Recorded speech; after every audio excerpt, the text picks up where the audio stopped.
क्या दुनिया का अंत शुरू हो चुका है?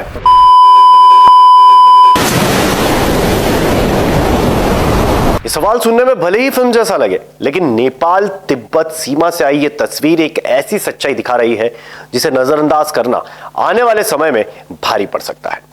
क्योंकि यहां से बाढ़ नहीं आई थी, हिमालय का एक विशाल हिस्सा टूटा और उसके साथ पानी, बर्फ, चट्टान और मलबे की ऐसी लहर नीचे उतरी कि पूरे इलाके की तस्वीर बदल गई।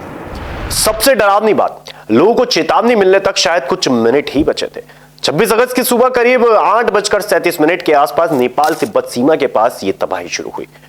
शुरुआत में इसे भूकंप से जोड़कर देखा गया, लेकिन यूएस जियोलॉजिकल सर्वे के बाद की असेसमेंट में सामने आया कि जिसे शुरुआती तौर पर भूकंप समझा गया था, वो वास्तव में ग्लेशियर और चट्टानों के बड़े कोलैप्स से पैदा हुआ सेस्मिक सिग्नल था। यानी धरती के नीचे से नहीं, पहाड़ के ऊपर से आफत आई थी। सैटेलाइट तस्वीरों के मुताबिक करीब 17,000 फीट की ऊंचाई पर ग्लेशियर का लगभग 2,000 फीट चौड़ा हिस्सा टूटकर करीब 4,000 फीट नीचे गिरा। नीचे गिरते हुए बर्फ और चट्टानों ने नदी के रास्ते को प्रभावित किया और फिर अचानक पानी और मलबे का बेहद तेज बहाव नीचे की तरफ दौड़ पड़ा। सबसे ज्यादा असर रसुआ और दादिंग में हुआ है। तिमूरे से लेकर नुवाकोट और आगे कई इलाकों तक इसका असर पहुंचा। कम से कम 165 लोगों की मौत की खबर है और नेपाल तिब्बत दोनों तरफ मिलकर 1300 से ज्यादा लोगों के लापता होने की रिपोर्ट सामने आई है। नेपाल में ही 826 लोगों के लापता होने की जानकारी दी गई, जबकि तिब्बत की तरफ 558 लोगों के लापता होने की रिपोर्ट है। लापता लोगों में बड़ी संख्या विदेशी नागरिकों की भी है। नेपाल की रिपोर्टों में 133 भारतीय नागरिकों के लापता होने की जानकारी सामने आई है।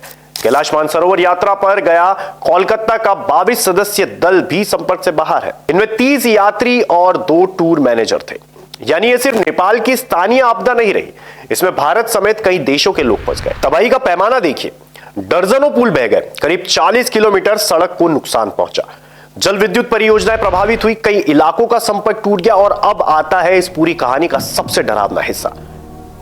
क्या यह सिर्फ एक आइसोलेटेड घटना है या फिर हिमालय में खतरे का पूरा सिस्टम बदल रहा है? क्योंकि वैज्ञानिक आंकड़े पहले से चेतावनी दे रहे हैं। आइसमोड के 226 असेसमेंट के मुताबिक हिंदू कुश हिमालय के ग्लेशियर में 2000 के बाद आइस लॉस की रफ्तार लगभग दोगुनी हो चुकी है। 1975 के बाद से कुछ क्षेत्रों में ग्लेशियर ने 27 मीटर तक आइस थिकनेस खो दी है।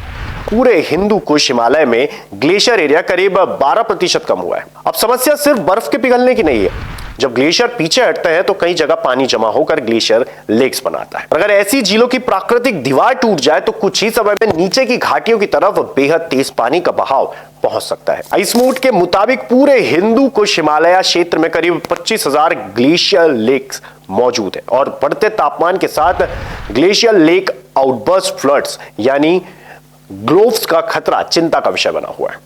और यही वजह है कि नेपाल की इस घटना को सिर्फ आज की खबर मानकर छोड़ देना खतरनाक होगा। आज एक ग्लेशियर टूटा है, लेकिन सवाल यह है कल किस ग्लेशियर की बारी होगी?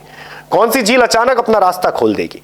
किस घाटी के लोगों के पास चेतावनी मिलने के बाद बचने के लिए सिर्फ कुछ मिनट होंगे? और सबसे बड़ा सवाल, अगर हिमालय की बर्फ इसी तरह रफ्तार बदलती रही तो क्या आने वाले दशकों में पहाड़ों से जुड़ी ऐसी अचानक आने वाली आपदाएं और ज्यादा बड़ा खतरा बन सकती है?